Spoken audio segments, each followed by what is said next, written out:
My name is Meredith West, and I'm a Chancellor's professor here at IU in two departments, in the biology department and in the psychological and brain sciences department. We look at learning, in particular social learning, and even more specifically than that, we look at learning in birds and how birds learn from one another. And the behavior that we look at in most detail is birdsong. We picked a very particular species that we wanted to study, which is the brown-headed cowbird. The female birds lay their eggs in the nests of other species. So no cowbird is ever raised by another cowbird. It's always raised by a foster species. What people may not realize is that the birds have to learn that particular song or melody that they're singing, that if they don't get to hear members of their own species sing, they don't sing a species typical song. So a cardinal that never gets to hear another cardinal doesn't sound like a cardinal. And so it all depends on learning. They have to learn how to congregate with birds of their own kind, to listen to what the other birds are doing and to imitate the sounds the birds are doing, and also to what we call improvise.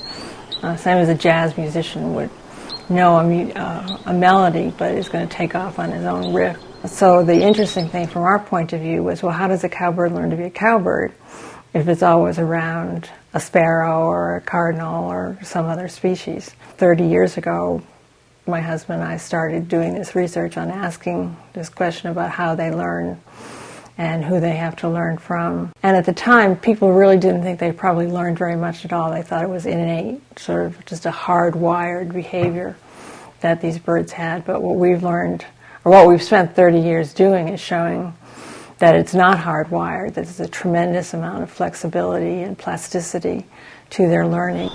In DYG return, there's a female right off to his left who is paying attention to their singing.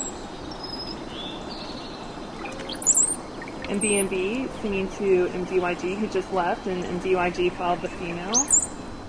Females don't sing, so they don't respond to a male by any kind of vocalization, but they do use their wing movements, so that a male will sing a song and a female will flick her wing out and bring it back in very, very quickly. What we're going to be looking at is female cowbirds who cannot sing, how they use visual gesture to shape male social behavior. And what this is all about is learning how to court.